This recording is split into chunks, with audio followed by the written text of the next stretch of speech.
Over the past 40 years, the lines printed on ASML's machines shrunk from a micron to a few nanometers. That's about 1,000 times smaller. And that's a journey that went from the invisible to almost the immeasurable. And Vandenbrink wants to continue to push the limits, pushing for what ASML calls hyper NA. But ASML's director of research believes that continued progress is limited by economics and not physics. As Haijing puts it here, the chip industry is fast approaching the point where the investments required to scale further down become too large to recoup.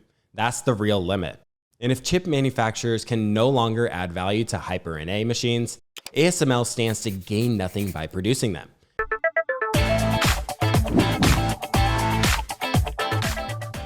Before we dive into the video, if you've been enjoying the show, be sure to click the subscribe button below so you never miss an episode. It's a free and easy way to support us, and we'd really appreciate it. Thank you so much. ASML is one of the most important companies in the world, yet most people have no idea what it does or why it holds such immense strategic power.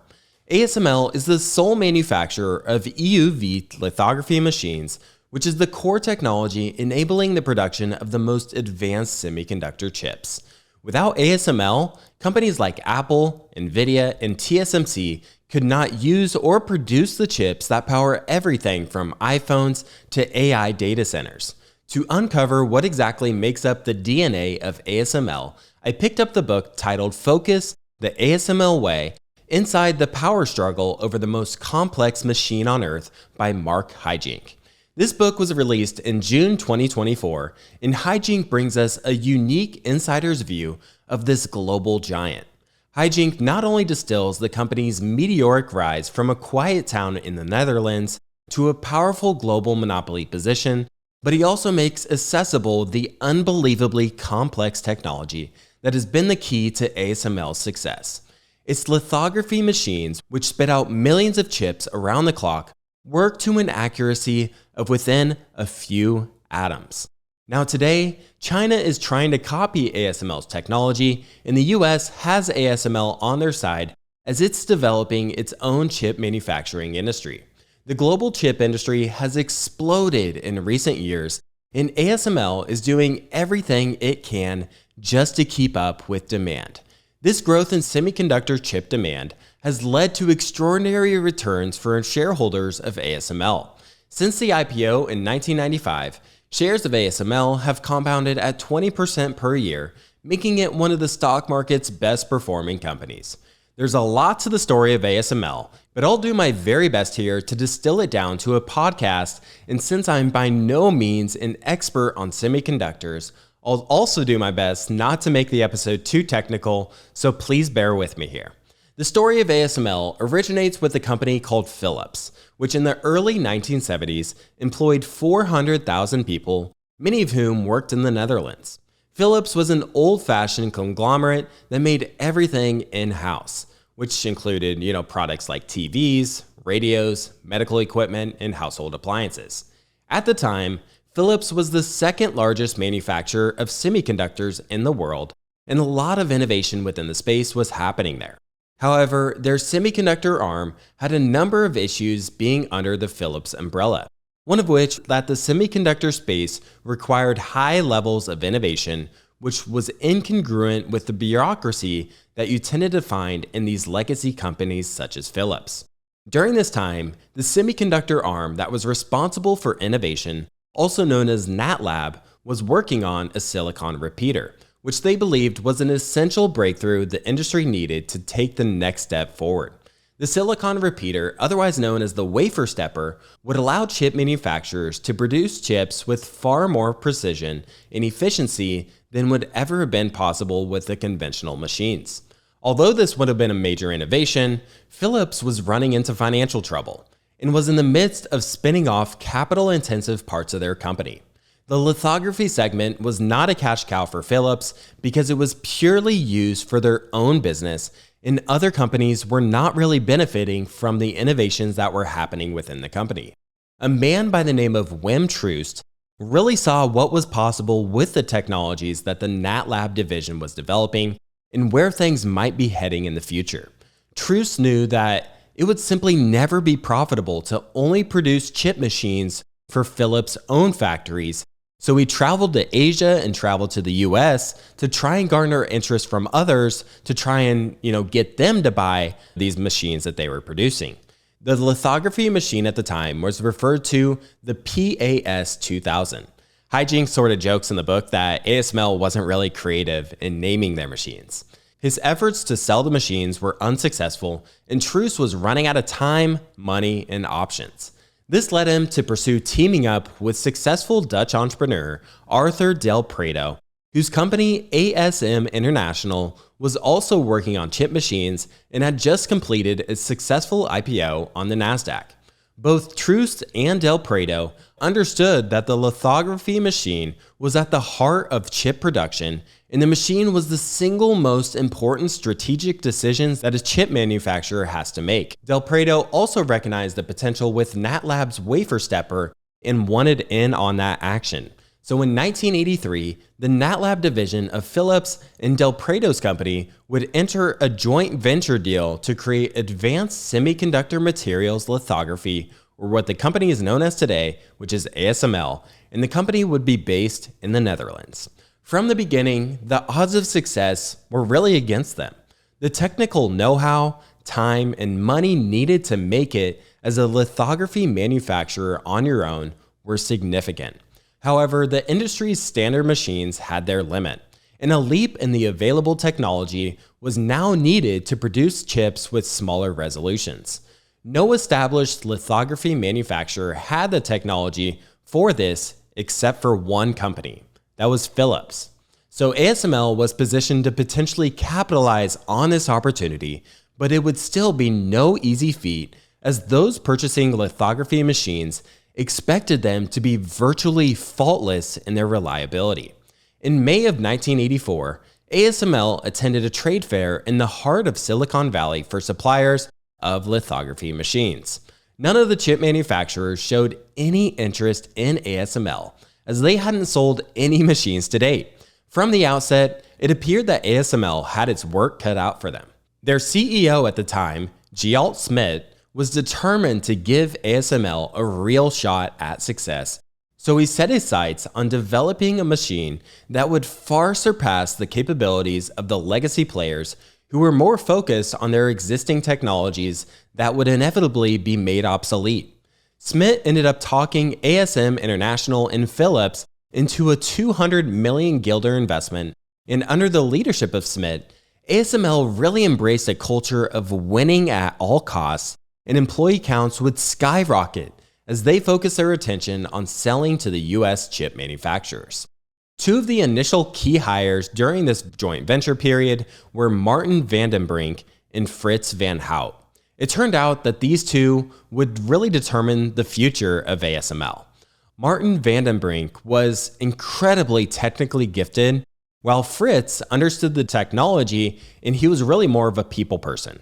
Martin is probably the most referenced person in the book. He joined ASML at the age of 27, and today he serves on the supervisory board at the age of 67.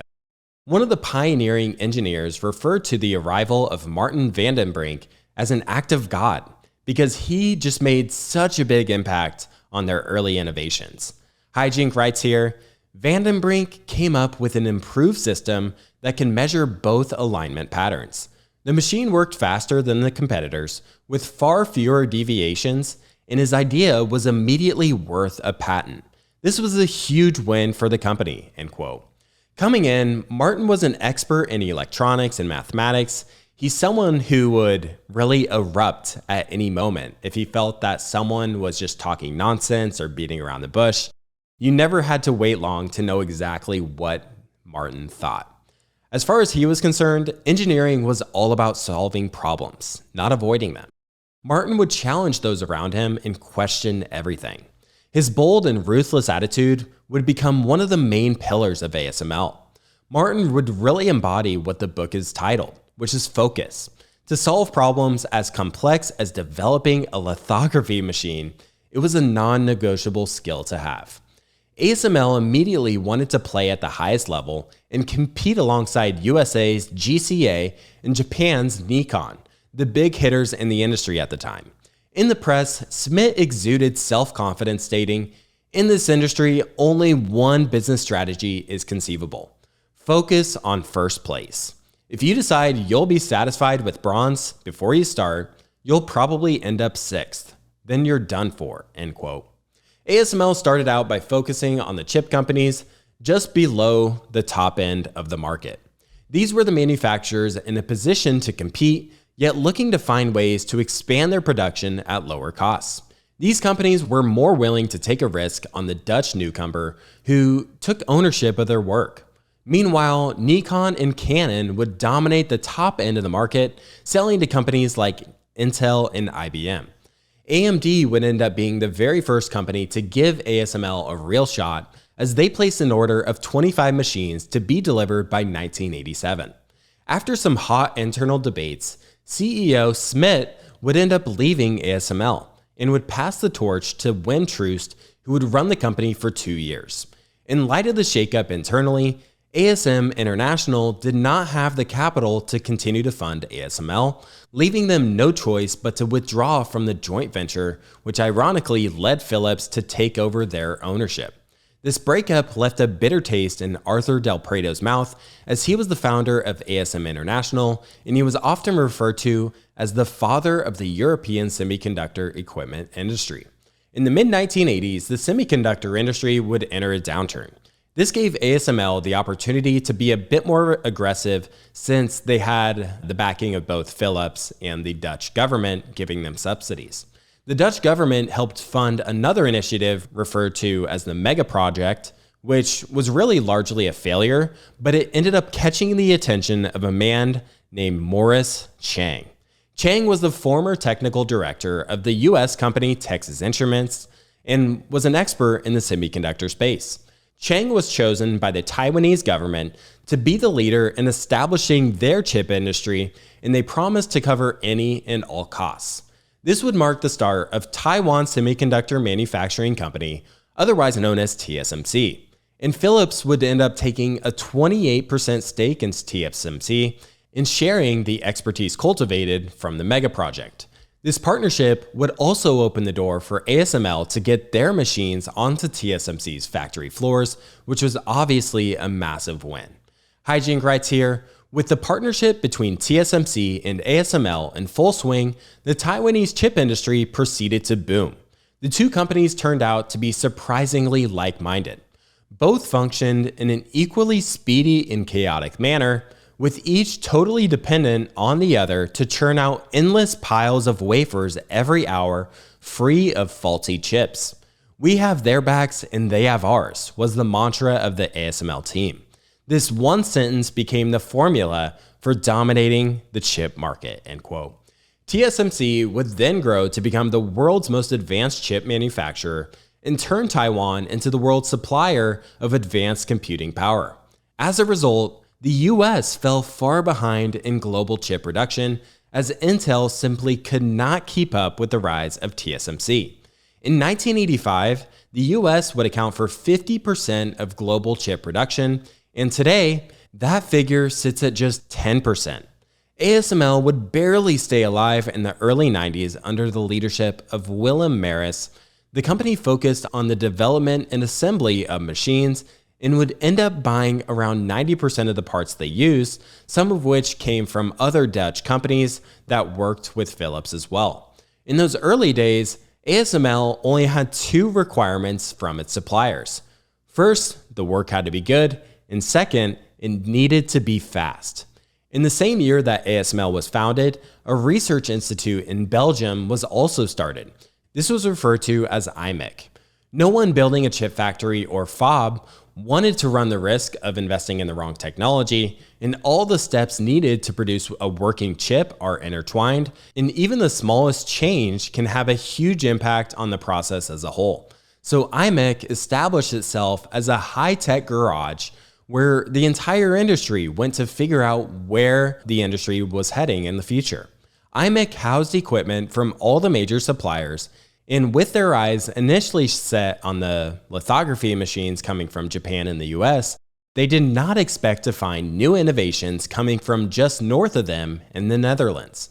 By this time, ASML had now become somewhat established with the players just below the top end of the market, but to become a company that was built to weather through the cyclicality of the industry, they would need to capture share from the top players as well. Martin van den Brink would be the project leader for the PAS 5500, which as Hygiene puts it, if the name of any device deserves to be remembered, it was this one, end quote. The PAS 5500 was the first in the industry to utilize modular design, and 30 years later, these machines are still stamping chips today. The device was broken down into roughly 10 components that would be independently manufactured and like pieces of a puzzle would click together in the factory to form a single working system. The individual modules are produced in a series, making it easier to upgrade individual designs and swap out components at will. This way, the machine you buy is never the final product. Every part of the machine can be continually improved upon. It would be like ratcheting in a new, more powerful engine for your car instead of upgrading the whole car entirely. While this sounds great, the development of the machine in the early 90s would lead ASML to burn through more cash than they could afford to, especially since the industry overall was in a slump. By 1993, ASML would turn its first year of profit. In 1994, they sold more than 100 lithography machines, and 2 years later, that figure would double. Meanwhile, Samsung started to run into some issues with their Japanese supplier and gained an interest in ASML's machines to produce memory chips. Their meetings with Samsung in Korea felt more like interrogations, as Samsung made outrageous demands to try and ensure they could sustain their razor-thin margins. In 1995, an agreement was reached, and thus ASML started to achieve its goal of topping Japanese competition and poaching the big players. To do so, they needed to add more value for the chip makers by offering tools that could expose as many wafers per hour with as few defects as possible. Lithography technology is essentially a printing press, but instead of books, papers, or dollar bills, these machines print semiconductors. And with these, you can make billions of dollars. Since the design of the 5500 model was costly, ASML was not too keen on developing a new machine like Martin van den Brink wanted. So Martin was looking to leave the firm because he wanted to work somewhere that wanted to innovate and be a pioneer in the industry. The CEO did not want to do anything that would jeopardize potentially losing Martin, so they pivoted their entire strategy just to keep him. So Martin would go on to develop a step and scan technology, which Hygiene equates to having an Olympic runner taking off at top speed and being able to write pen to paper with accurate precision, which can give you sort of an idea of the technical feats that these machines are achieving. Since ASML needed more capital to continue their innovation efforts, they decided to go public in 1995 on the NASDAQ exchange as well as the Amsterdam exchange. $10,000 invested at the IPO in 1995 would go on to be worth over $6 million today. Ironically, many people who were close to ASML were reducing their stakes in light of their success. Philips trimmed their stake on the IPO. Richard George, ASML's project leader, from the beginning, he sold his shares, and their COO had declined an option plan that led him to miss out on 20 million euros had he accepted it. It goes to show that even those most familiar with some of these amazing companies can miss out on the substantial amount of potential gains in being equity holders. And the likely reason is that they can see the risks involved. They can see how difficult it is to succeed in this industry, how fierce the competition is, and how much intellectual rigor and willpower is invested just to stay ahead of everybody else. For me, this is really a key lesson from the ASML story, and a reminder that we should not beat ourselves up for not betting big on some of these big winners, or not betting at all on a company that we've looked at in the past. It's simply a part of the game of investing, and we need to keep our focus more on what it is we can actually control and understand well. During the IPO process, Peter Finck was a young accountant at Deloitte, and he assisted with the IPO, and he would actually eventually go on to become ASML CEO from 2013 to 2024. Finck was a partner with Deloitte, and he was a quick learner, exceptionally talented with numbers and working with people, and this made him a really great fit for a leadership role at ASML. Hijink writes here, Finck felt liberated by the culture of ASML. No one set themselves above another, and everyone, including the leaders, was held accountable. He had said, within ASML, it's all about humility. It's not about you, but the bigger goal we all want to achieve together, end quote. In 1999, Morris would depart from his CEO role, and replacing him would be Doug Dunn, who was the former head of Philips Semiconductor division and was CEO until 2004.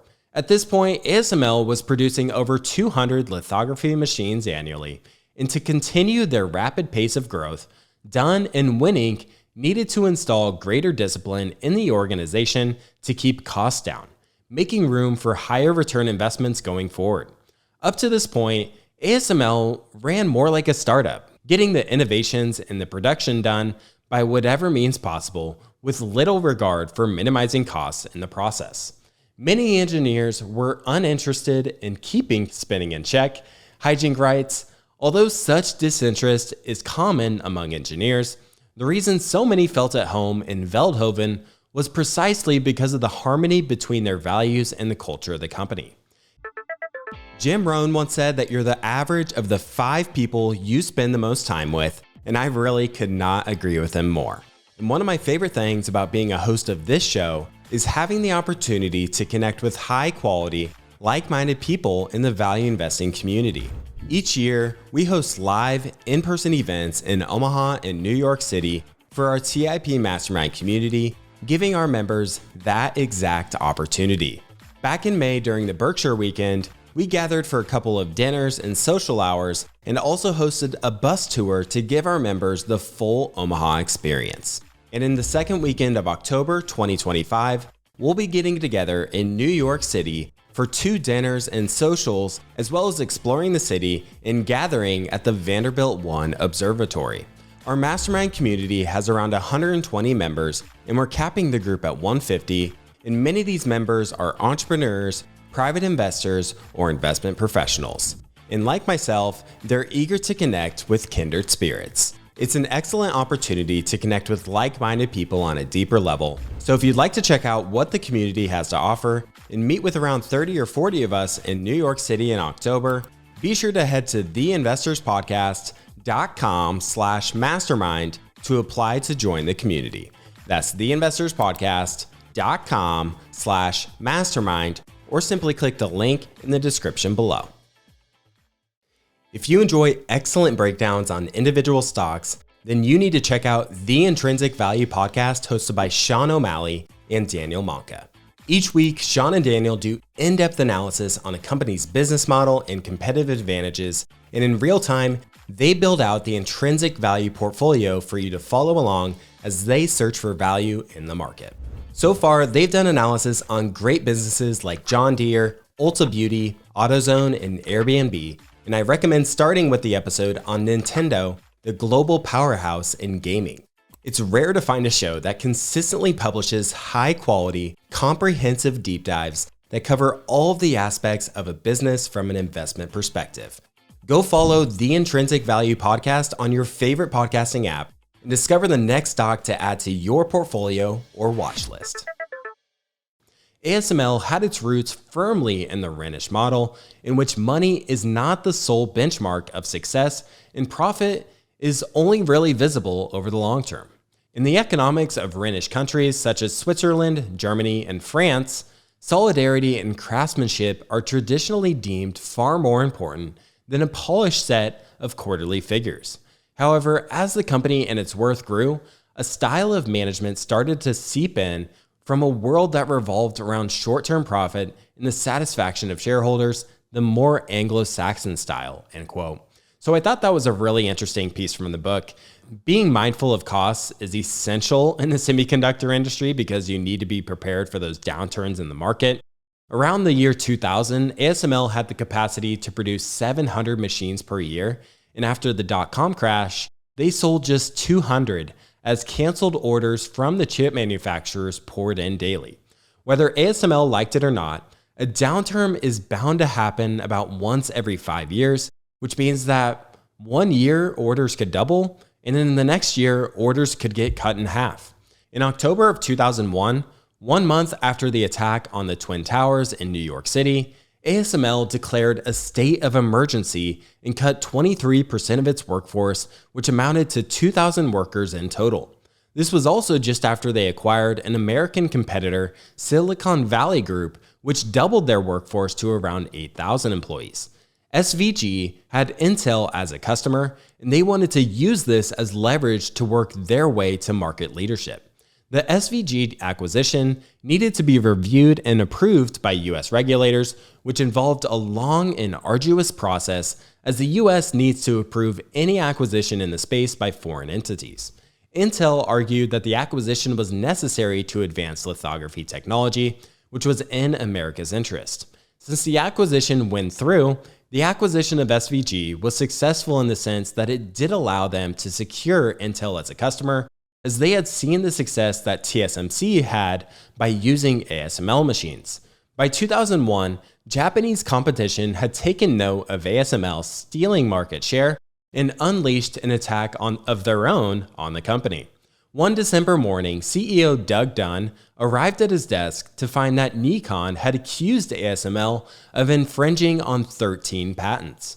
While Nikon had an extensive portfolio of patents, having been in operation since 1917, ASML operated more like a young startup in comparison. After filing these accusations in the US, if ASML was declared to have even one patent violation, then they would not be able to supply machines to American manufacturers. Dunn's lawyers had told him, "They want to destroy you," communicating that Nikon wasn't interested in any negotiations or settling.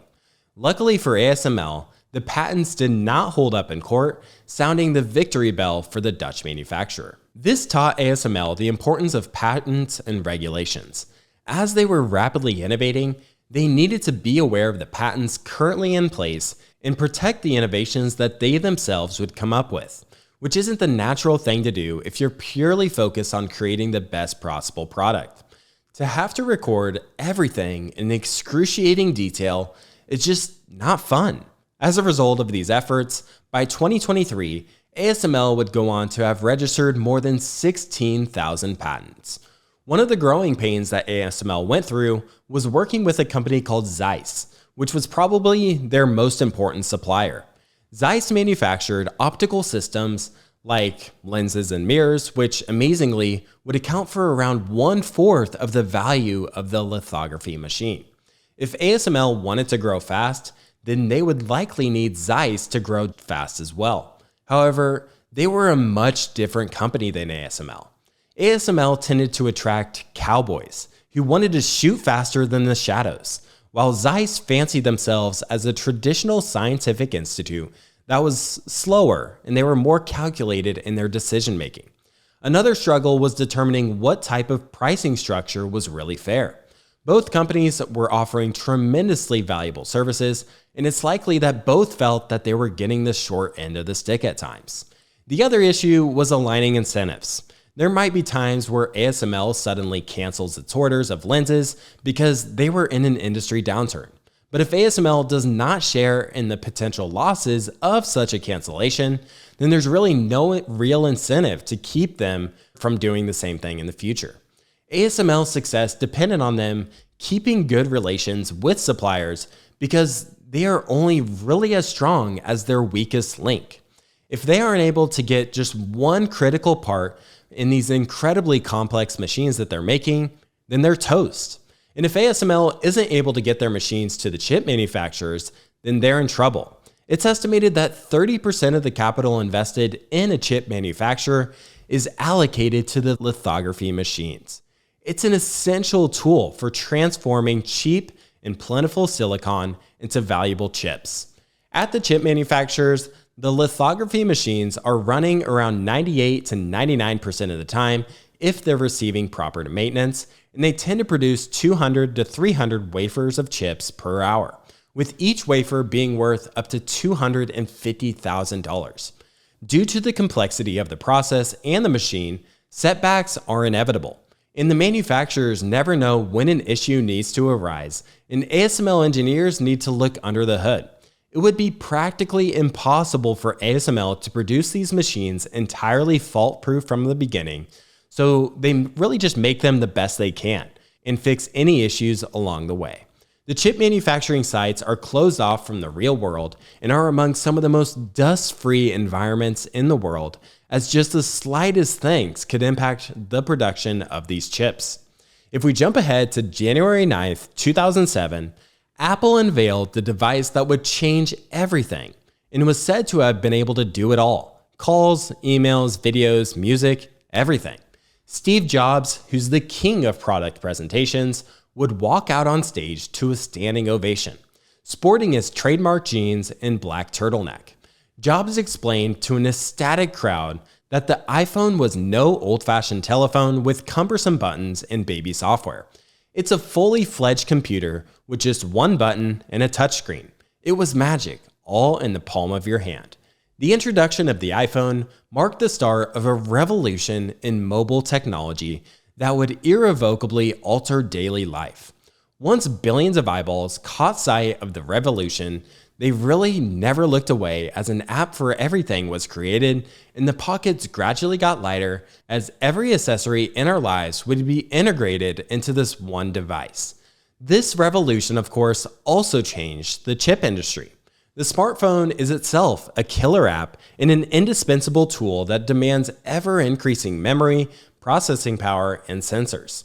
In 2006, Intel was supplying Apple's computers, and they were asked if they could also supply the processor for the iPhone, and they actually declined, stating that the margins in mobile chips were far too small for such a company.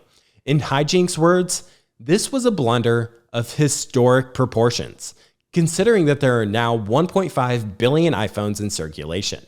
Intel had shot themselves in the foot. So Apple went on to develop its first chips for the iPad and iPhone themselves after acquiring a chip company called PA-Semi. Apple also benefited heavily from TSMC's new production techniques, as the Taiwanese manufacturer became the first to figure out how to create chip structures using 5nm technology. If you're wondering how small that is, look at your hand and count to 5. Your fingernail grows at a rate of 1 nanometer per second. And just for reference, 1 nanometer is 1/1,000,000th of a millimeter. In other words, these chip manufacturers are dealing with the tiniest of details. And guess who creates the only machine in the entire world that can manufacture these ultra-thin lines? You guessed it, it's ASML. Apple's growth also benefited from Moore's Law, which is the observation that the number of transistors on a microchip doubles about every 2 years, which brings exponential growth in computing power and efficiency. In the late 90s, ASML bet that this would continue through extreme ultraviolet light, or EUV for short. The closest place that you can find extreme ultraviolet light in the natural world is 93 million miles away at the sun's corona. But it could be produced on Earth with extremely sophisticated technology. If ASML were to crack the code on using EUV technology in their chip production, they would have a virtual monopoly in the industry. However, this would prove to be no easy task. As Hijink writes, EUV light was and still is extremely difficult to generate and sustain in an industrial environment. The invisible rays are absorbed by almost all materials, even the air, which means the lithography machines need to have mirrors in place of lenses and can only operate in a vacuum." End quote. Getting a grip on this technology was battling the limits of what was considered to be physically possible. So this research on EUV technology promised to consume a lot of capital with no guarantees of it actually working for commercial use, which is why Japanese companies like Nikon and Canon dropped out of the EUV race. In 2006, Martin Vandenbrink sold the first EUV machine to Samsung with delivery for 2010, so the clock had officially started for them to really figure out the whole concept. As a side note, it would not be until 2018 that Samsung would get a fully capable EUV machine ready for their facilities. Van den Brink saw they were really consuming more and more capital, which became an issue given that they would be entering the great financial crisis in 2008. The financial world coming to a grinding halt meant that the market for lithography machines would also come to a standstill. Never before had ASML seen such a sharp and sudden drop-off in demand. ASML received support from the government to keep many of their factory workers employed, even though machines did not necessarily need to be made at the time. But they also received some political pushback because they were in good financial standing. They had 1.3 billion euros in reserves, and they were receiving 15 million euros from the government, and also paying out tens of millions of euros in dividends to investors. Some politicians viewed this as unnecessary support, as ASML had the money to compensate their employees and continue to pay a dividend. ASML pushed back by arguing that paying dividends helped prevent stable shareholders from leaving. This did not keep the stock from falling over 50% in 1 year.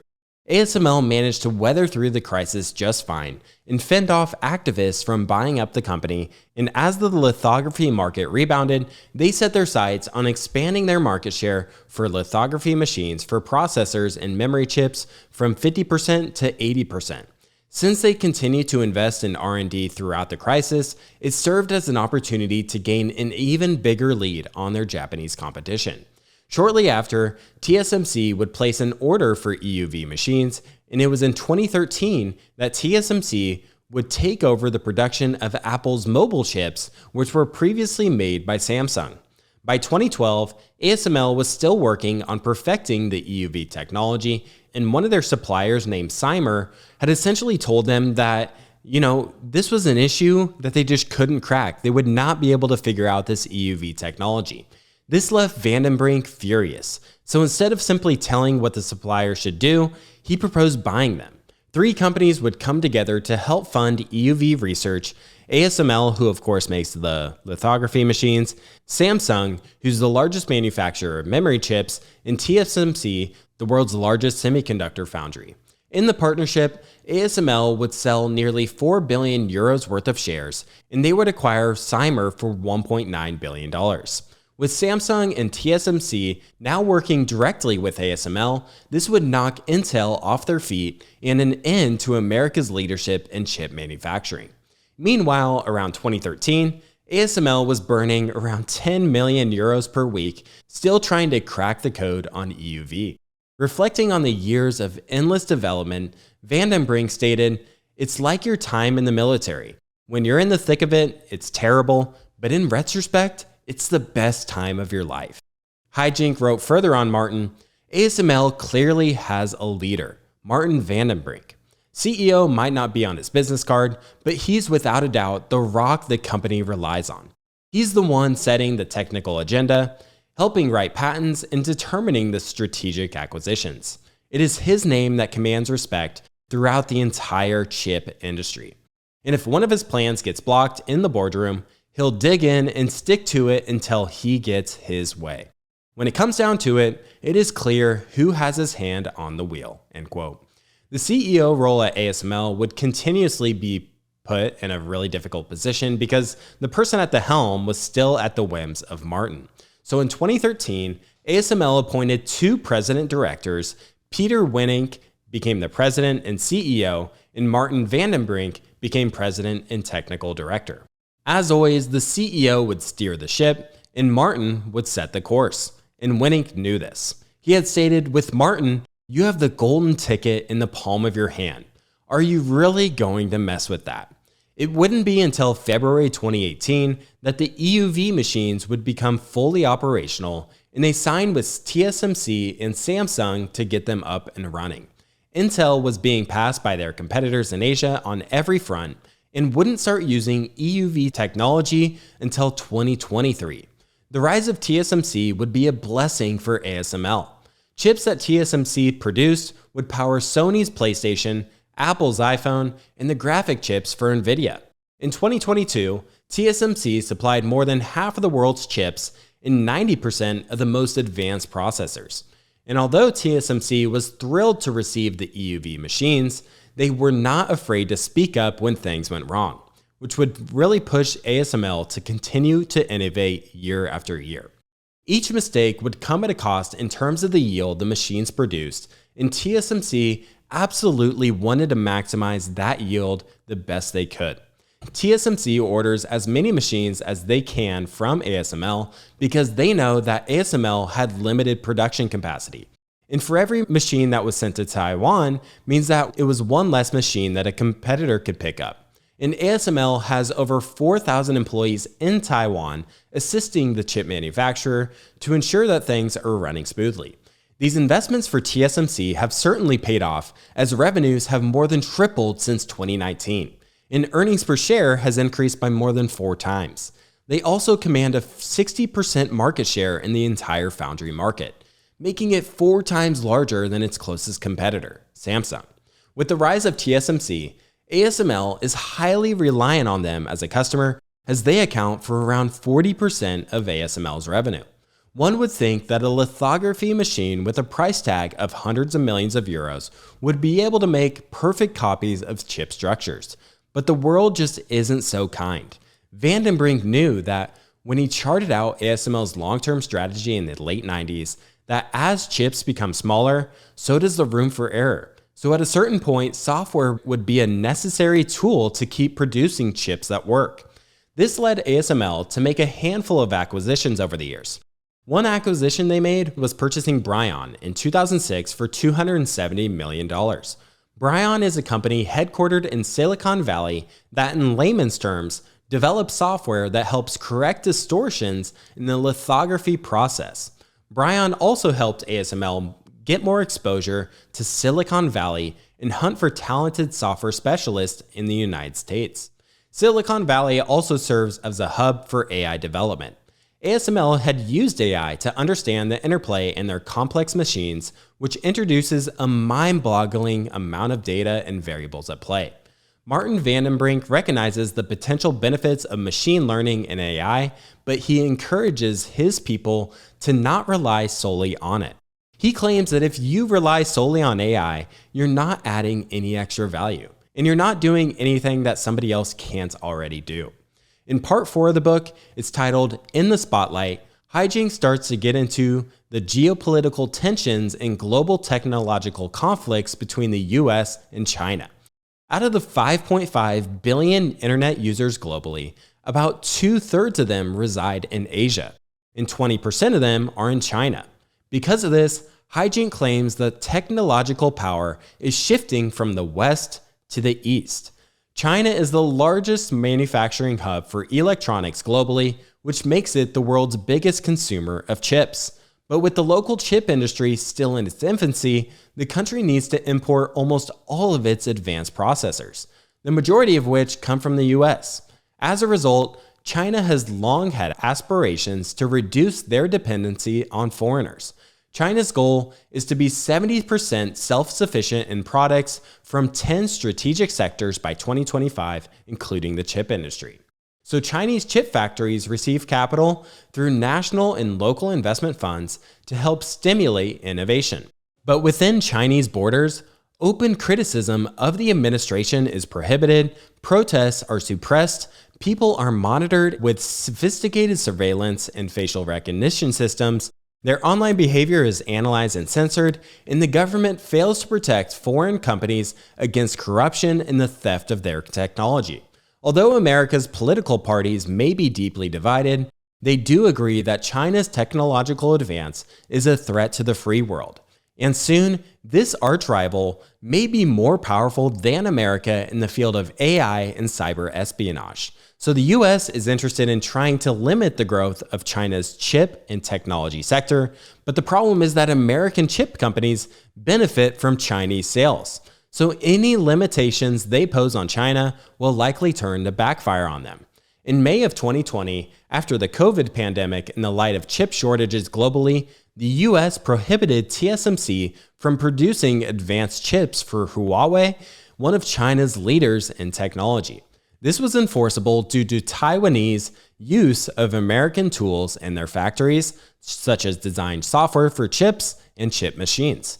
With TSMC instantly losing one of their biggest customers, this sent shockwaves to ASML as TSMC immediately scaled back their orders for chip machines.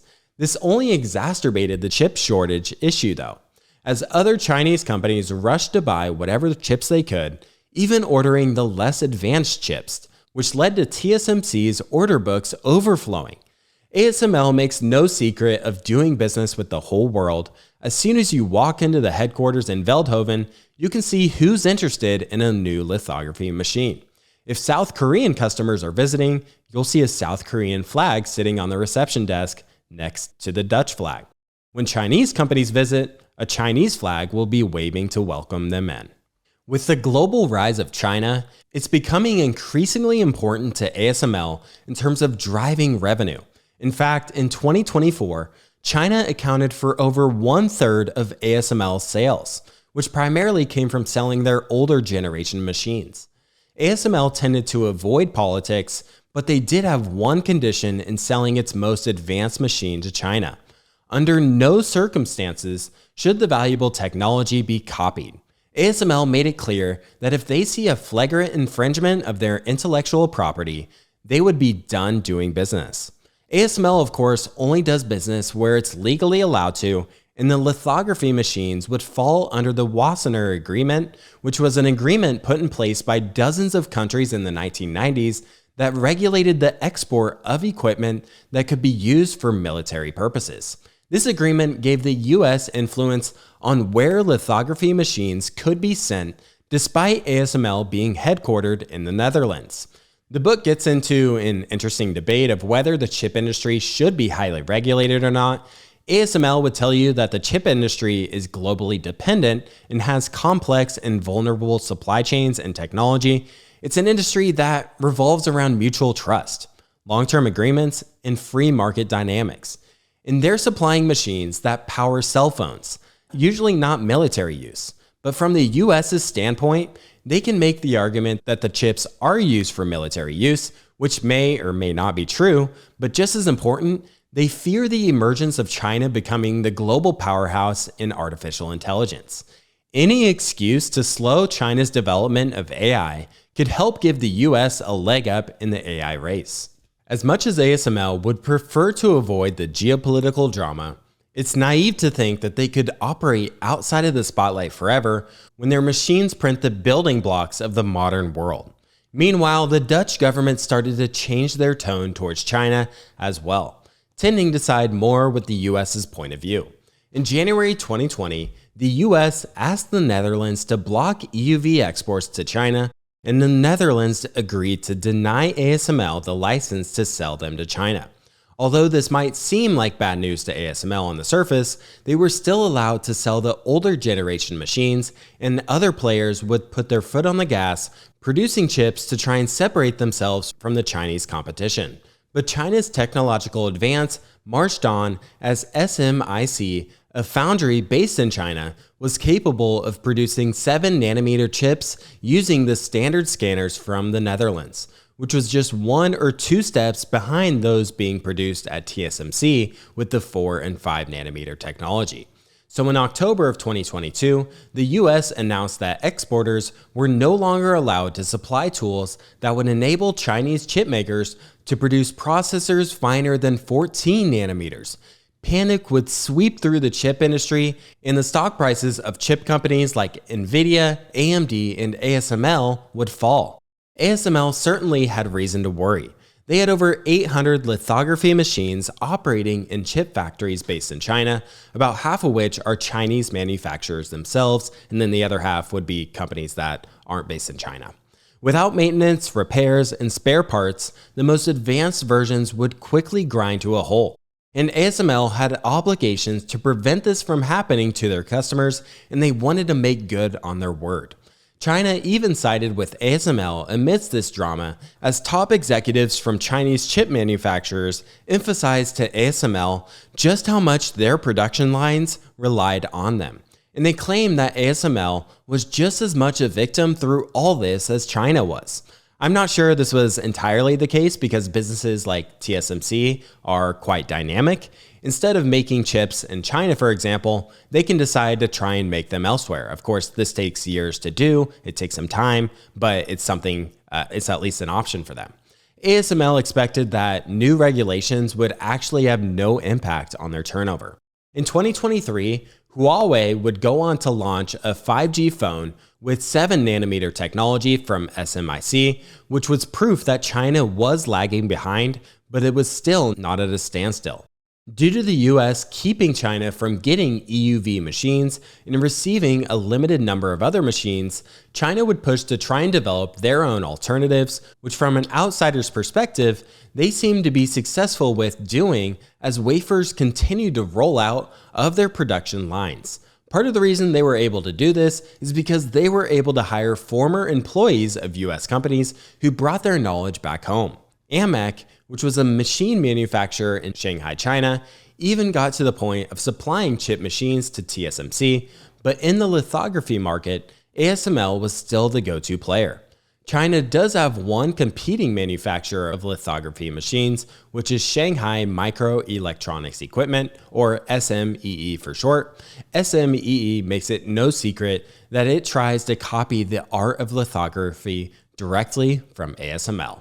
According to Hijink here, SMEE has received financial assistance from the government, but they still remain 15 years behind compared to what ASML has to offer.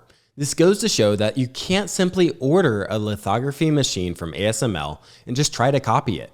It requires deep technical knowledge and experience to even know where to begin, yet alone develop cutting-edge, industry-leading technology. Since SMEE is so far behind in lithography, Chinese chip manufacturers tend to rely on ASML and Nikon for this part of the manufacturing process. However, as the US puts more restrictions in place to limit the imports of lithography machines, this may force China's hand to invest significantly into this area so SMEE can catch up to some extent, which would eventually reduce their reliance on ASML and Nikon. Additionally, China has access to two types of rare earth metals that the chip industry relied on the Chinese for. And in July of 2023, they imposed restrictions on exports of these metals.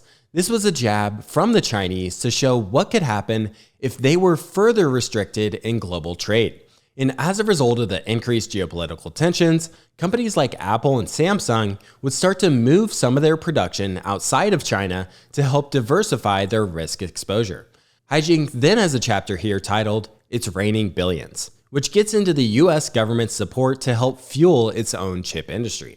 In 2022, the US issued the CHIPS Act, which provided $52 billion in funding for various programs, including R&D, manufacturing incentives, and workforce development. As I mentioned, chip manufacturing has been dominated by Asia in recent years, so the hope of the CHIPS Act was to turn the tide and have more production happen on American soil. Intel saw an opportunity and seized it, as they invested $20 billion for expansion in Arizona, claiming $8 billion in subsidies. The US also managed to get a substantial investment from TSMC, although TSMC preferred to keep the production of their most advanced chips in their own country. They did offer to increase the chip production in the US in exchange for additional guarantees of military support from the US, which they agreed to. So in September 2022, the US approved the additional military support of $1.1 billion, and TSMC increased its investment in Arizona from $12 billion to $40 billion, and included newer production technology. The EU saw a similar need to develop their own chip industry as well, as they accounted for just 8% of global chip production. ASML was called upon to develop a plan for the EU, and they're, of course, in a highly advantageous position as they essentially had a monopoly on the lithography technology. ASML anticipated that demand for chips would double in the coming decade, given the chips needed for data centers and the explosion of AI, self-driving cars, and smart electricity networks. So the EU would announce their own CHIPS Act, which would provide 43 billion euros of stimulus and this led Intel to invest another 33 billion euros into European expansion projects. This was a U-turn in policy for the EU, as they tended to rely on foreigners for chips and other industries.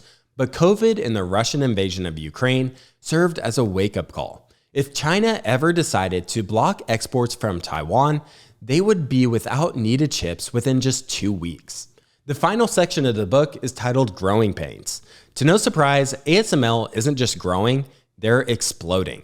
At the headquarters, they have an American-style campus which includes a lively restaurant, an auditorium with a rooftop garden, a private supermarket, a bright blue running track, and recharge rooms to hang out, read, or game.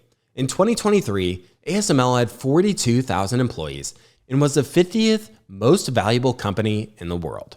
Their employee count doubled in the past 6 years, and it's expected to double again over the next 6 years. Analysts predict that the global chip market is going to be a $1 trillion industry by 2030. While most businesses struggle to grow or even just sustain their current business, companies like TSMC and ASML are in the privileged position that they have so much demand for their products and services, they're scrambling to figure out just how to keep up. Just as growing a business is difficult, scaling a business and growing by 15 to 20% year after year is also a big challenge. In 2021, ASML was only able to deliver 2/3 of the machines that were ordered for the year. Despite hundreds of new colleagues joining every month, the employee workloads continue to increase. To help grapple with these growing pains, ASML insists on only producing lithography machines and not producing the parts used for those machines. This approach gave ASML the flexibility it needed in its early days, while its Asian competitors insisted on being vertically integrated. And oftentimes, for the highly complex parts they're buying, they only have one supplier, so a high degree of trust is essential. As a result, the suppliers have effectively become co-developers of the machines. Some within ASML believe that they should not tie the fate of their success to a handful of companies, and that they should have backup suppliers for all of their most sensitive parts. But throughout the chip industry, the most reliable relationships are built with one trusted partner. Fritz van Hout has an analogy with regards to this. Think how your spouse might react if you were to have an equally deep relationship with somebody else. As a result, the semiconductor industry is made up of deep but fragile connections, like an incredibly valuable brittle chain. So not only does ASML need to battle growing their production of lithography machines, they rely on many suppliers having the capacity to grow alongside them and adapt to the ruthless ups and downs of the semiconductor industry. Despite the spectacular growth that ASML has had over the years, based on Hijing's observations, they seem to have done a good job of keeping that startup feel thanks to Martin van den Brink. He's well known in the company for his confrontational approach to business and his tendency to question everything. Because of their unique culture, current employees tend to rise to key managerial positions. One of my favorite lines here from Hijink is, "ASML is a sprinter forced to run a marathon." I think this quote really shows how ASML just has to operate. They're forced to continue to innovate, launch new things before they're perfect, and fix them on the fly. But in the meantime, they're also playing this very long-term game. It reminds me a bit about how Tesla operates. At many points in Tesla's history, they were simply fighting to survive and make their shipments that week. But everything they did was still in line with where they wanted to be 10 years down the line. Van den Brink is often compared to Apple's founder, Steve Jobs, as they share the same combination of temperament and strategic insight, along with an eye for detail and clever marketing. And just like Steve Jobs, he just does not give his customers exactly what they ask for. He tells them what they need, and because of that, they just sort of trust him. Since Martin has the most extensive knowledge of the technology, replacing him will require likely a group of people because he oversees R&D, intellectual property, engages with discussions with the chip manufacturers, and in his spare moments, he's coming up with new inventions. ASML's culture does have some drawbacks though. Even at its size, they lack the types of efficiencies and standard operating procedures that you'd find at larger organizations. This can, of course, create some redundancies in their typical workflows, which can lead to lower margins from a financial standpoint. And many of their engineers can naturally lack people skills, which oftentimes can make them poor managers once they move up the ranks. Winning tries to lead by example and trying to get these engineers out of their shells a little bit. Each morning at 7:30, he would have breakfast on the ASML campus, and he would invite anyone to come up and speak with him. The book also gets into some interesting details that aren't so related to the lithography business. For example, ASML is headquartered in Veldhoven, which is just outside of Eindhoven in the Netherlands. Eindhoven has a population of around 250,000 people. And that's pretty small considering that ASML has 44,000 employees globally. And I believe around half of them work at the headquarters or around the headquarters. So they face the challenge of finding and attracting the right talent to come work with them. And the cramped labor market creates friction between ASML and other businesses in the area. Salaries are about 20% higher at ASML than other technology firms, and it's nearly impossible for many to compete with their generous profit sharing and bonus policies. So ASML does a lot of recruiting outside the Netherlands, particularly at foreign universities. They also have the goal of investing at least 100 million euros per year in community projects that also serve their interests. One project they invested in was founding the Junior Academy, which educates elementary students on technology and manufacturing, which the region certainly needs workers for. Given that ASML is so large and they're growing exponentially and they're based in a relatively less populated area of the world, it's easy to see why finding labor will continue to be a key issue for them just to fill that exponentially growing demand for lithography machines. One thing they're doing to help address these growing pains is to launch satellite offices and these foreign branches in places like Korea and Taiwan.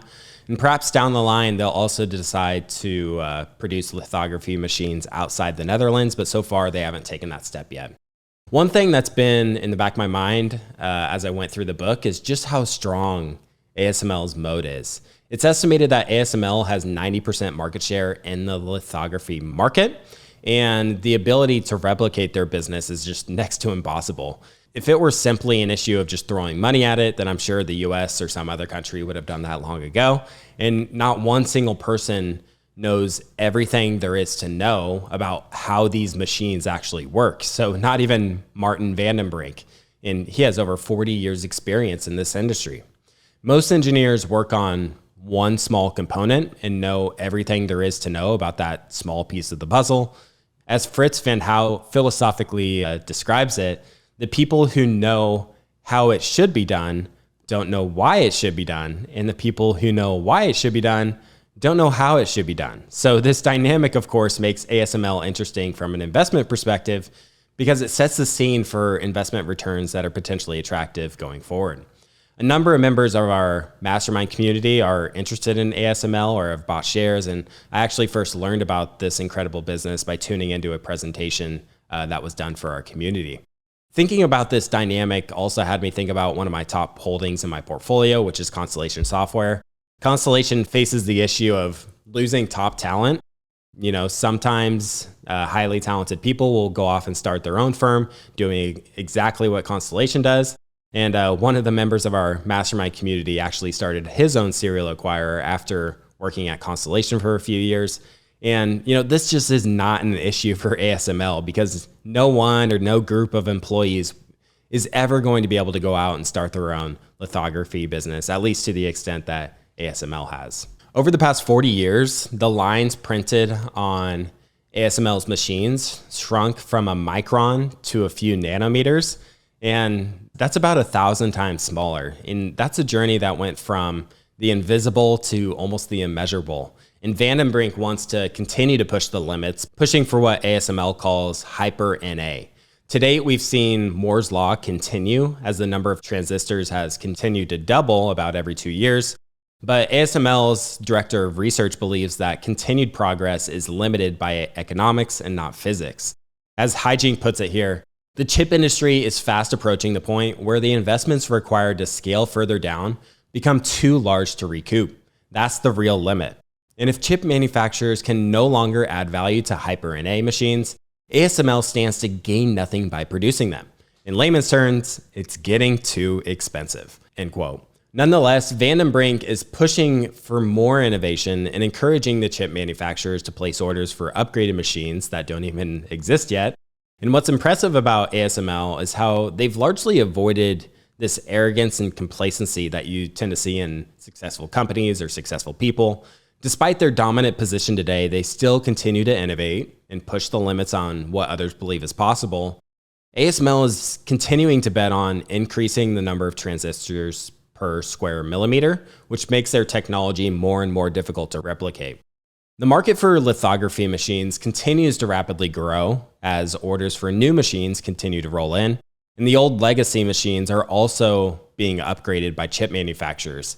And ASML is not about to let this market slip through their fingers. Turning to the epilogue here, very end of the book, part of the secret to ASML's success was their decision to focus on a single product from day one. It allowed the Dutch to just have a merciless pace that their Japanese competitors just could not keep up with. And they had an uncanny ability in working with the chip manufacturers to identify and eliminate issues with the machines, ensuring maximum uptime. And the American competitors failed to accommodate the chip manufacturers in Asia who were pushing for faster production technology. And this played right into ASML's hands, who was looking to innovate and make that next step forward in the technology available. ASML is the culmination of decades of experimentation and industrialization, and it's built on the legacy of the Philips engineers all the way back in the 1970s. And by relentlessly refining their designs, ASML engineers have ensured their lithography machines kept pace with Moore's law, constantly pushing the boundaries of performance without reaching a breaking point. It's like a rubber band stretched to its limit, but the rubber band just never is snapping. It hasn't snapped. Their success has hinged on the dual leadership of Martin Van den Brink and Peter Winink. Van den Brink was relentless on the innovation front, and Winink was really the people person that helped keep Van den Brink in check and managing these relationships with the chip manufacturers. Van den Brink, he retired as president and CTO in April of 2024, but remains active as an advisor to the board. Winink retired as well, wrapping up his tenure as CEO in the same month. Alongside Van den Brink and Winink, a large group of engineers from the early days are also nearing the end of their tenure at ASML in their mid to late 60s, if I had to guess. So right now, ASML is sort of at this critical transition point where many key people are stepping away.